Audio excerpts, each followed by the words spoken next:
but it's also one of those things that, like you've talked about it, a lot of these bars are so low that there's not much you have to do to overcome where this bar is at. And it's a sad thing when you think about that, though, too.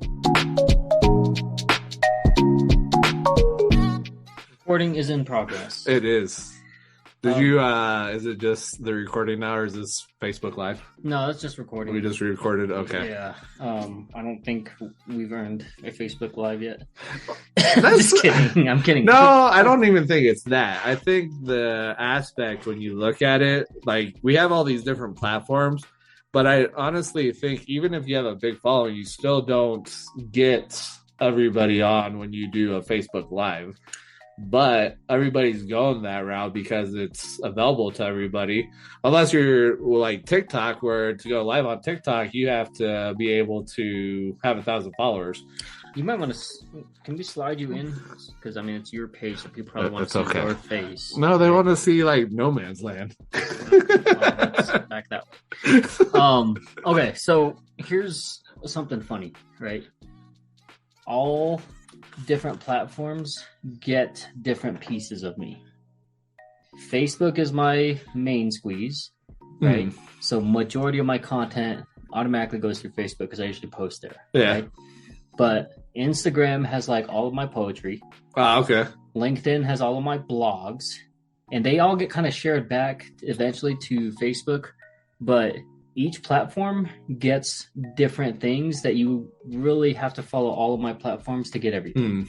I think TikTok has a lot of my sales training or my sales elements, bits and pieces. Yeah, I mean, there's some things in there, but I've tried to mix and match and put those different things. But ultimately what I found is that like, I don't know why I don't upload everything to everywhere. Well, that's what they say you kind of want to do, is to expand and have a touch point on everything. But that's the thing, though, like you can make it very simple. Like we have so many things to our advantage and our use to really enhance what you can do as a business owner. Think about all the AI stuff, and you still have a lot of people that are fearful to even get into that realm because it's the unknown. So I'm having a lot of fun with it.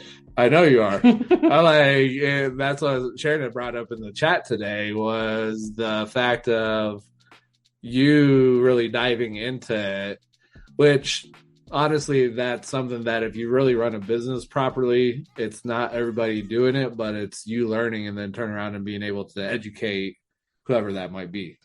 Well, and the other thing too is I think that when you look at the statistics, I mean, 9 out of 10 businesses are using it to try and gain an edge over their competitors. So if you're not even, I mean, if you're that 1 out of 10, that's not. See you later. Right? Yeah, you're shooting yourself in the foot. You're just not even in the race. Well, and I think it's the fact that a lot of business owners are on an island that they trap themselves on and they put themselves on because it's been this way, it's done this way, and I don't want to go explore and try to find something new. Because like the conversation we had with the individual yesterday, where he had brought up the fact that he tried to bring to the forefront some different things to implement, but the individual ownership wise is like, no, I don't want to do that. And so I think the issue that we run into is the fact that people are fearful of the unknown. And so if your business has been doing X, Y, Z, and that's all you know, you're going to continue with it. But that's also where you're going to get lost in translation and end up losing a lot of foothold in the marketplace with your market share potentially. All I know is that it is becoming ridiculous how easy it is to be able to automate things, right? Yeah. It's ridiculous how quickly you can write a blog, make that blog into a video and repurpose it 6 different ways and be done with it in 10 minutes. True. I think that it's still having to come along because I've looked at some of the videos that you put together and the AI with them speaking, it's just the head movement. So it's still not the natural part because as humans, well, most people use their whole body language, even though a lot of times they're like, don't do that. It's like, stay still. It's like, no, like I'm a human. But the thing is, when you go look at the studies and the information, people are looking for hands. And so I think Simon Sinek actually, they did a research on some of his talks and how many hand movements he had in there and how popular the video was compared to somebody that's just stiff as a board Right. and staying put. Yeah. Well, and the thing is, when you talk, right, when you have conversations, right, you're literally telling people everything with your body, right? So if I was sitting here and I'm like talking like this, right, it's very distracting, but somebody might think I'm a happy person, Yeah. right? If I'm like the Fonzie dude, people are like, whoa, okay. But if I'm like doing this, flipping people off, they're like, what an asshole. You know what I mean? I could be saying the nice things in the world, man. I love you. You're the best. You're amazing, right? But they say the middle fingers. They're like, this guy's an asshole. Well, I think that's the unique thing too, because when myself and Marion presented back at 1 Million Cups, when we had the divorce pod going on, and I had brought up the fact of using fuck, but I had to tone it down because they're like, you can't use foul language here because this is a professional setting. I was like, F Bob. And then somebody is like, does that really connect with somebody? Does that resonate with people? Fuck yes, it does. I was like, yeah, because that's a way to emphasize what you're speaking on. So I had to have a conversation with my son about this. About which part? Using fuck? About using cuss words. Oh, okay. Right? Yeah. And so I basically told him, I said, look, this is a word in the English language. And yes, there are certain places where maybe it's not acceptable. Yeah. Right? And obviously, more power to you if you can convey what you want to say without having to cuss, right? True, yeah. However, statistically, I mean, we watched that Netflix series on the cuss words. I mean, you saw the power of being able to cuss versus those who didn't. Yeah. Right? And the emphasis and how the body can resist certain things for a longer period of time and have a higher tolerance. There's no other word in the entire dictionary that can be used in all versions of the language. That's true. So, you know, what I had to explain to my son is like, look, I say those things often because that is how I express things, right? And if I don't say it, if I say I'm really mad or I'm really upset, that doesn't really convey to you as much as if I say I'm fucking upset. Yeah. Well, I guess it's the emphasis on how you say fuck too. But it's still such a unique thing because I've even seen it for people that follow Tony Robbins, and then they go watch him do his like integration piece, and he's starting to use cuss words, and they're like, "I don't like this. Like this isn't Tony." I was like, "Are you like kidding me? Like you must truly not understand the impactfulness of a word." But it's like people get so uptight with words that they end up cutting themselves down to really make a true impact. So here's another thing too, though, and again, call it an excuse, call it whatever. As an artist, the worst thing that you could ever do is try to limit an artist, right? Yeah. Try to put them in a box, try to say, hey, you're a spoken word artist, but we can't have you talk about this, or we don't want to hear about these things, right? And all you do is piss people off to the point where they're like, okay, hold my beer, right? Because here I go. Watch what happens. And so, you know, you wouldn't go and cut off Picasso's arm, right? I mean, he'll cut his own ear off. But, but if someone else did it, right, who knows what kind of damage that's going to cause and what kind of altercation it's going to lead to. And so anytime you tell somebody they cannot say something, you're cutting them from the legs underneath, and then they will find a way to be able to come back at you. And so, you know, I understand, you know, at his age, it's great that he wants to not have to worry about saying those things. That's fine. Yeah. But there will be probably a certain point in time when he will have to truly fully express himself, and that may come out. But I don't want to shame him to think, hey, just because you're a young guy, you can't use this language. I'm not saying go and use it all the time. Yeah. But I am saying that there is a point in time when maybe that is the only word to help you express how your authentic feelings are. Yeah, and I think it's the not limiting, and also it's the fact that there's not anything that can really be impactful, but it's a matter of just how you perceive it. And you can't control people's perceptions either, though. So it's just one of those things that it is what it is, but it is a unique thing on just how we kind of limit ourselves in the business world or life in general as it falls down. Get the color of the ceiling here. Get to check out the ceiling. So that's real life too. That shit happens. Now this is all. Your phone was like, I'm fucking mad. I know. It's like I'm taking the leap here. What do I have there? No, this is awesome. Somebody like, oh my goodness. I've seen some people use lives though for like goals. Like somebody was trying to buy a house or something like that, so they were using their lives. I've seen people use lives to fap to try and get you for clickbait. At least that's what I assume they're doing because you just see hands moving like this. So I'm guessing they're fapping. I don't know. I haven't thought about it that way.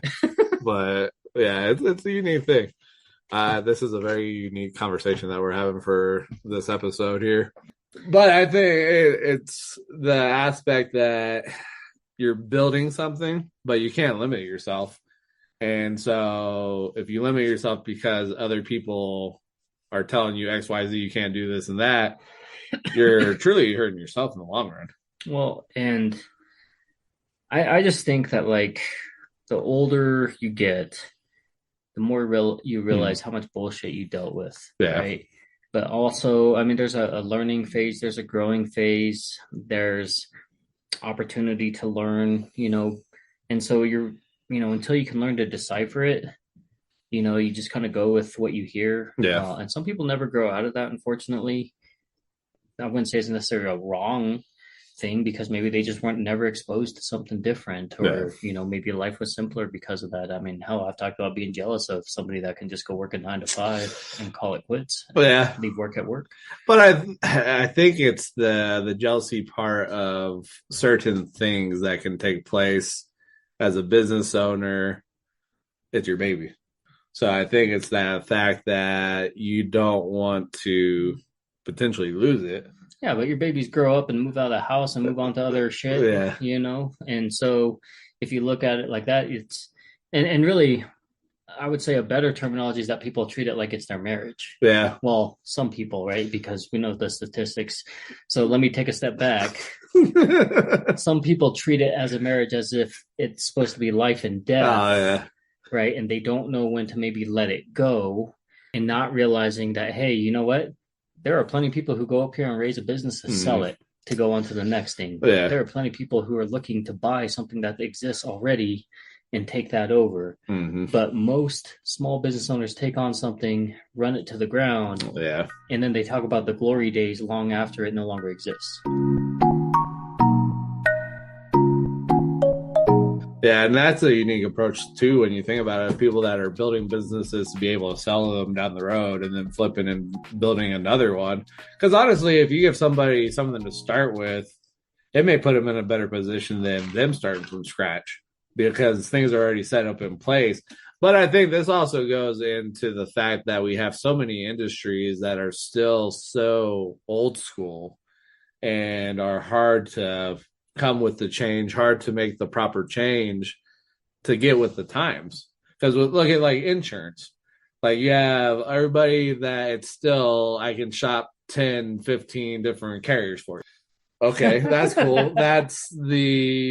And I had to actually scroll through a post asking about insurance. And all these brokers are coming on and saying, I can shop 12, 13, 14, 15 different carriers. They're all saying the same thing.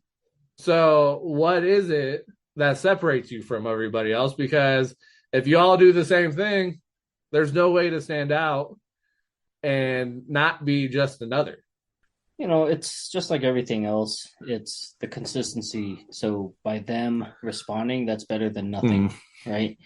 By them showing up to a networking group, it's better than not showing up at all. Yeah. But the differentiator really comes down to when you compare the coverages, when you educate, when you break down, when you turn around and can convey and tell somebody, hey, I think that this policy that you got or this quote that you got is incorrect, right? But it's not because you want to bash the other agent. Yeah.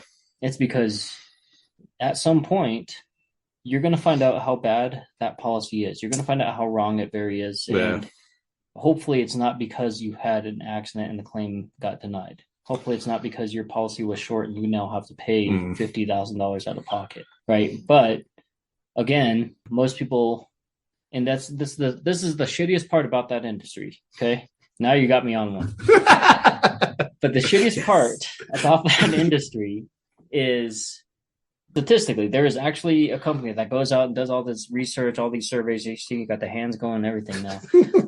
But they've done research and for most trusted occupations. Oh yeah. Okay, military personnel number one for most trusted. Mm-hmm. Even though we have a lot of backlash. Even though that is a unique thing because coming from the military, still serving. I know. It's but.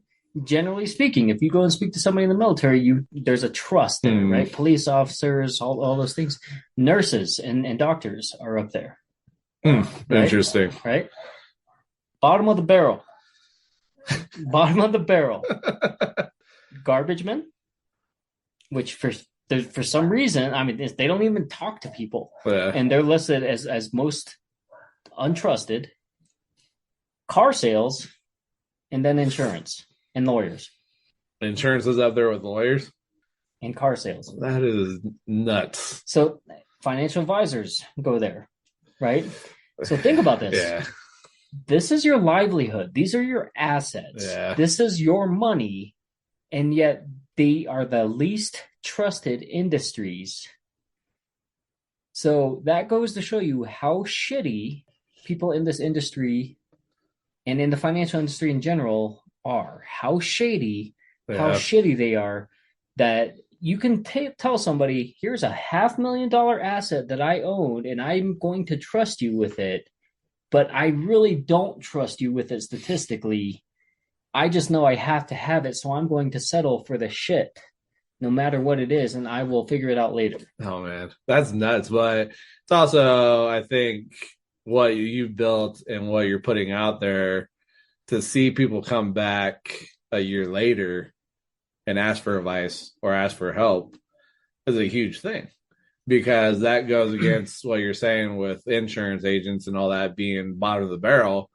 But you have people that you built that trust with, and they trusted and whatnot.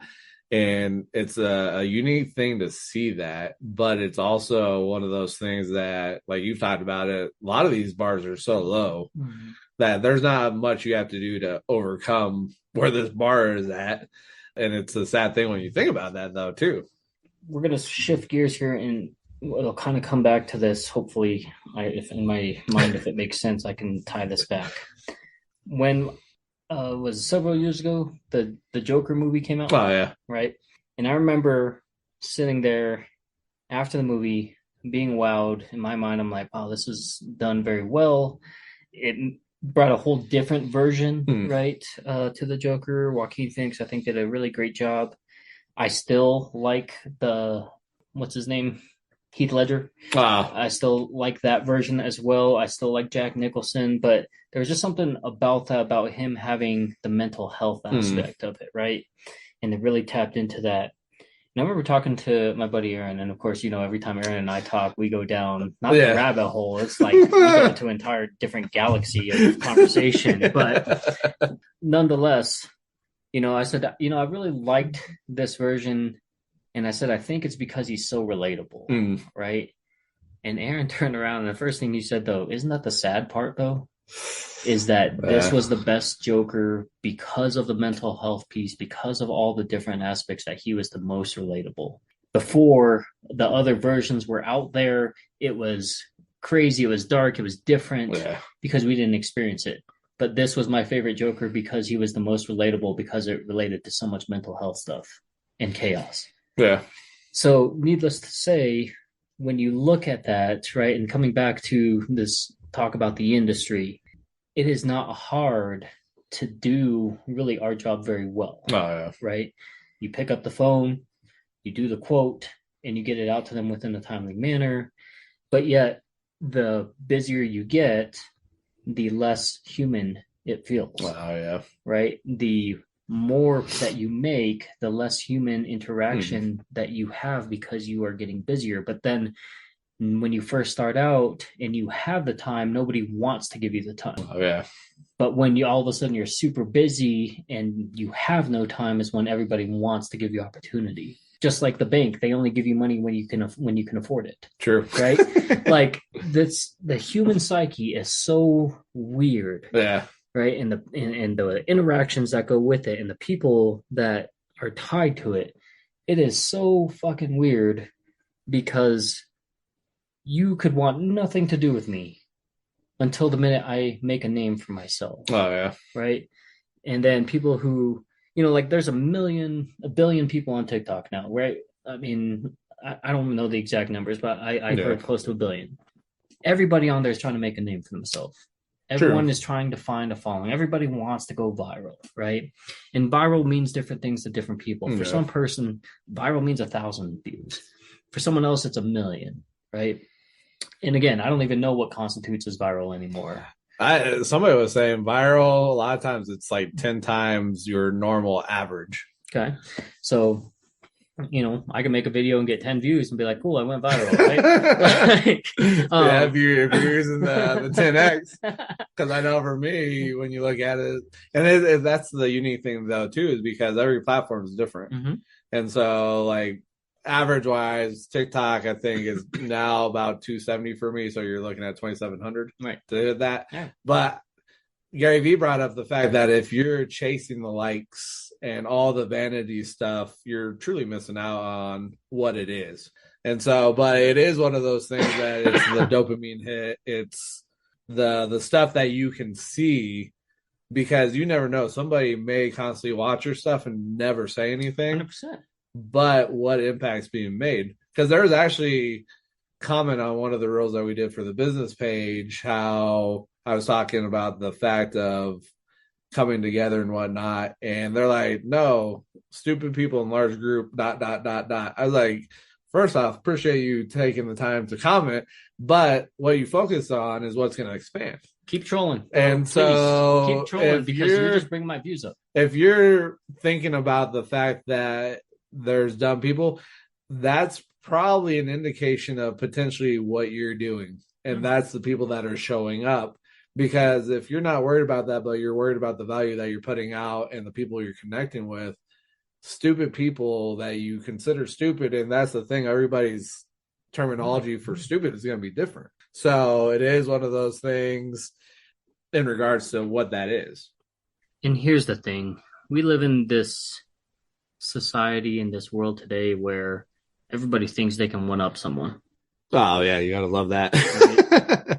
You have people who have a story for everything. They will comment because they've done it. Their kid did the same thing your kid did every single time, right? Oh, I can't wait to do this. And then they follow you, right? They interact with you, and then they go and copy you, right? And so it's weird because like your biggest fans are your biggest enemies. Oh, yeah. Your biggest enemies are your biggest fans. The people who talk about you are the same ones that follow you the most. And you're sitting there and you're wondering like, what the fuck is happening? Yeah. Right? How can you sit there and badmouth me and then go and stare at my profile for days, right? And go and look at the content I'm putting out there and still talk shit about me, somebody else, and then go back and look at my profile again. I think it's the fact of speaking out to make yourself feel good. But then you have the jealousy factor on the back end of you want what they have, but it's the fact of the hatred to make you, not really the hatred, but just make yourself feel better. It's a weird space to be in, to be a human being online. Oh, yeah. I mean, there's so many cool things that are coming from it, but at the same time, it just makes me laugh. You know what I mean? You can sit there and you can play nice to my face. And then you can go and talk crap about me to somebody else who doesn't like me. And then I see, because I have the premium version of LinkedIn. So then I see who saw my profile, and I'm like, are you seriously, like, you don't have enough of your own content and you're running out of hate? So, but you know what? At the same time, like I'll embrace it. Yeah. Cool. Keep looking at it. Keep judging because it keeps you coming back, right? Yeah. And again, half the viewers, half the followers that you get are from haters. We've talked about the Mamba mentality. Yeah. You need haters, you need followers, you need them all. It's when you don't have any of them is when it's scary. Yeah, but that's the thing. Like, people don't want that because they're scared of what other people are going to say. And so it is an interesting thing. And that's why, like, I'm big on you either love me or you hate me. There's no in between. I can't control your perspective. All I can do is keep showing up and keep pouring out, because if I'm focused on the people that dislike me, my energy is going in the wrong direction. My focus is in the wrong direction, and I'm missing out on truly impacting the people that need the impact, that love what I do, and maybe just not say anything. No, I mean, you're not going to please everyone. Hell, you're not going to please sometimes anyone. But you know what? Like, sometimes it's okay to be the outcast. Yeah. Sometimes it is more than okay to be the one that says, you know, to be the outlaw, because your story, your point of view is warranted. Nobody can change your past, right? Yeah. And so why they bother trying, I have no idea. They can't go and impact you. I mean, if they're not paying and they're not giving you a livelihood, what impact does that truly make to you? You ain't paying my bills. Right. Exactly. You know, so at the end of the day, if somebody's looking at you saying, you know, saying something, anything. Oh, yeah. Right? Like, first of all, say it to my face. Second of all, if you do say it to my face, I'm going to laugh at you and I'm going to keep on walking. Yeah. Because really what you say has zero impact, right? Until you fucking give me money, until you turn around and say, hey, here's more money than you've ever done with, and you have to abide by my rules. And guess what? If you do that, it's going to be very expensive. I tell people this all the time. If you want me to come work for you, if you want me to do something for you, it is going to be very, very fucking expensive, because I'm developing so much other stuff. Yeah. And so we can, I'm not saying I don't have a number, right? Because everybody has a number. But what I'm saying is it's going to be very expensive. Yeah. Well, that's the understanding of what you bring, though. Well, yeah, 100%. And people miss out on that. And that's why I can laugh when people talk shit. No, just keep on walking. Yeah. No, it's an interesting thing. It's one of those things really that hopefully somebody takes a perspective shift out of this. Who knows? If it doesn't happen, it doesn't happen. But it could also be a year down the road where something picks up, and then I got a new shirt idea. All right. Well, that also is something that's in the works too. So as we're building this, we have merch that is super close to being ready. We just have some things that we got to clean up. But if you love the concepts, the shirts are really going to be huge and really give you an emphasis on making an oomph on bringing some change. Yeah, I mean, I saw recently on somebody's TikTok, they took this idea and they were putting like crazy stuff on hats, but I guess it had been done before. And it was saying some crazy stuff. You know, ultimately at the end of the day, it's whatever. Yeah. You know, for us, we're tired of wearing other people's merch. Unless it's our friends, unless it's our business partners. I'd much rather wear our own stuff and support small and local businesses. So, you know, if that's something of interest, right? If you yourself like the idea of having merch or supporting other small and local businesses, reach out to us. We can create a store for you. We can get your own merch on there. But again, I'm super excited to be able to launch this upcoming.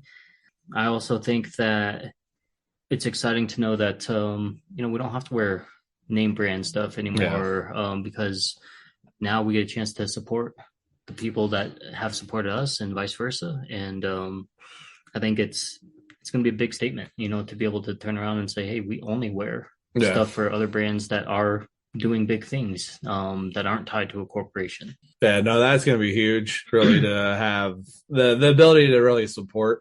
And the merchandise is one of those that I think a lot of people overlook, or they go too simple, or they do some craziness. But we're also doing that craziness too. Yeah. But here's the thing, right? I wear a T-shirt of let's say a referral partner. Yeah. It cost $20, $25 to get a shirt for them, right? Or to get, for me to purchase a shirt or whatever. But how much does it cost for somebody to go and have that word of mouth conversation? Zero. But if they have to pay online to be able to get in front of somebody to do that, it costs them just as much or more. Yeah. Right. True. And there's no guarantee that you're going to acquire a potential client from it. But somebody who's walking with their shirt and they really like it and they say, hey, where'd you get that? Oh, I got it from this. What do they do? Blah, blah, blah. Right. I'm already a fan. So, of course, naturally, I'm going to talk to them. Somebody asked me about it. Yeah. Right. But the acquisition of the cost of a client, somebody who's going to repeatedly talk about my business and showcase my business. Yep. So yeah, everyone and their mom has a merch store, but there's a reason for it. Yep. It's exciting times, that's for sure.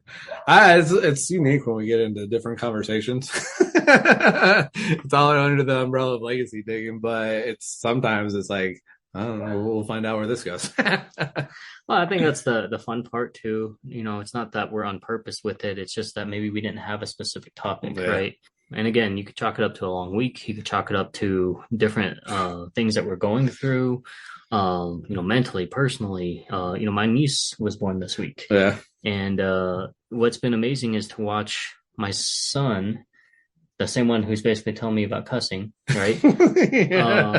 He's like a little man dad, right? Oh, yeah. Like, he's out there and he's like, he gets home from school. He's like, well, I got to go see my cousin, and then he gets there and he's like, hey, I need skin on skin time. Yeah. And to have a little version of me and, obviously his mom, probably the better half, but he he's like a mini parent. Yeah. He's out there and he's like scolding, the uncle, his uncle, which is my niece's father, saying, hey, I think you're going to be a good dad, but you really need to work on your cussing.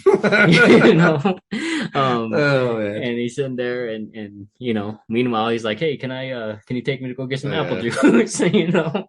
So it's really funny to see the things that you have. And again, people who don't know anything, right? This is their first episode. They're probably sitting there like, oh man, this guy's an asshole. He's talking to his kid about cussing and how it's, trying to think it's okay and all this stuff.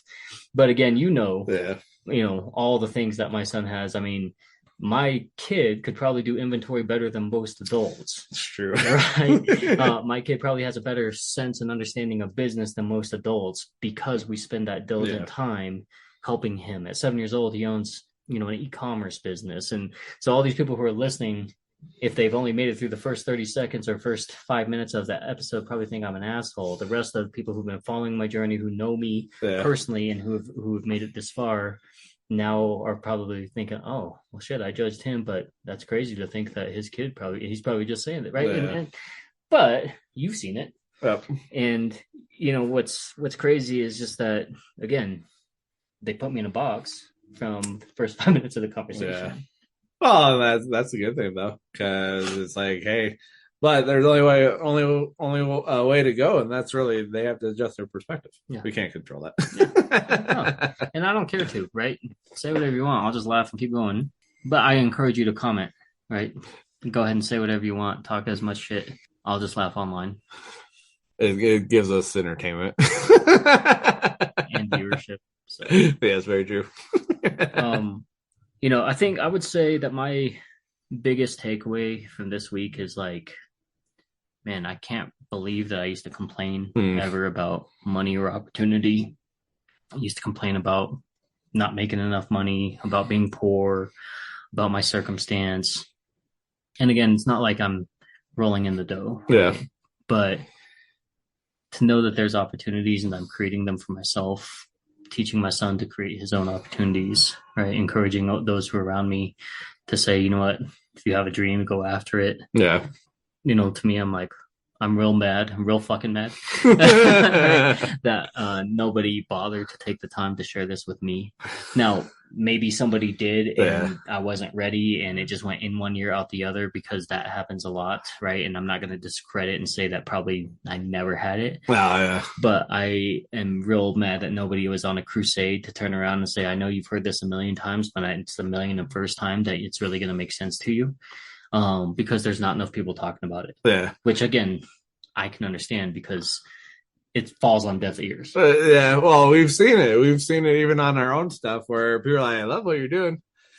but there's no like anything out there. But you can do it too. I know, but that's the thing, though.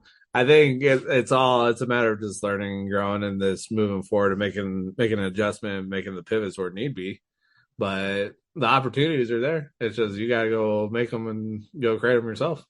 I'm just saying, there's not enough people out there that are saying, shut the fuck up and listen. Yeah. If you're tired of the situation, let's figure out a way to get out of it. Right. But I mean, you got to be mad about your own situation too. Yeah, no, it's very true. But how many people like to I think some people just like to be mad, just to be mad. I think people just love the attention because maybe they didn't get the right attention, so even negative attention is good. Right? Oh, we've heard that stated from some people we know. Yeah. But I mean, like, hey, limelight is limelight, right? Yeah. Might not be a spotlight, it might be a deer in headlights type situation, but you still got the light on you. It's true. Right. And so you can, as long as you're turning heads, as long as you're getting ears to perk up and listen, doesn't matter if you're giving good advice or if you're just being a victim of circumstance and complaining and crying and, somebody is bound to walk by and say something. Somebody is bound to come and give you some sort of attention. Anyway, I mean, I could tell you all day long, don't be a victim, but if it works for you, you're going to keep doing it. Yeah. Well, if people feed into it, though, too, and allow it to continue to grow. And they will, because it's drama. Yes, it's a sad thing to think about. I mean, they've watched Kanye West grow up right in front of them. Right? And again, he's just one of many examples. There's plenty of other people that have turned around and done the same shit. It works. Who am I to say shit? Because, I've got... there's a lot of half-naked Instagram models who make way more than I do just from one post. That's a sad thing to think about it, though. Well, I mean, feet pics. We've got there's an AI rapper. He's not even a real person that makes more than I do. What was his name? I know who you're talking about. And then the label got mad and all this craziness. But I mean, you got the Island Boys. For some reason, they make more money than I do. I mean, they're to be different. I mean, I guess, that's fine. Oh, I mean, I'm not mad at them. I'm just saying different strategies work for different people. They're willing to go down a whole different version of success than I am. But, at the end of the day, I think for a long time, most people resonate with the underdogs because they themselves are an underdog or hope to be someday. But I think that once you start winning, you appreciate and you can start rooting for the winners and you realize why they win and what it takes to go in there and be a consistent contender. And that changes your concepts. That also changes the way that you feel. But I still hate the Cowboys. It is what it is. So next episode, I know we have our next guest recording with them on the 18th. And then nothing else lined up right now. So just some more solo episodes potentially. We'll find out. Yeah, well, and we're not quite there to announce this upcoming news here, but we got some stuff in the works for sure outside of the merch, and I think that you're going to see a huge vertical with some of the things that we have planned, and if you yourself think that you have some insight or you have something you would like to share with people, just, this platform is completely open. Yeah. Sure, it's a podcast and it talks about legacy, but sometimes living your legacy is more important than focusing on what you're leaving. There's times when you have to hustle, sometimes when you have to go really fast and really hard. But there's other times when you can kind of coast. And you need it, right? Because you can't go 100% forever. It's a matter of just understanding the power of finding your tribe and finding people that you can work with. Yeah. Which was actually something that was talked about in today's episode with the guest that we had. Nice. He actually invited us to his Facebook group. Oh. So we'll check it out and do the whatnot. So, but yeah, other than that, love to be able to be on everybody's journey and help them walk it, but we can't walk it for them. No, and I mean, those who keep talking to you, I mean, you pick and choose how much leeway you give them into your life. Your journey is yours and yours alone. What you pick and choose to do with it, you can't blame anyone else except yourself. Yep. Sweet. Well, this has been another episode of Legacy Digging, and this is us just being honest and being real. I don't think that maybe there's enough of that. So sometimes for us to be able to get in here, we don't always have to have a guest, but we do always want to have authentic content. True that. Thank you guys on the next one.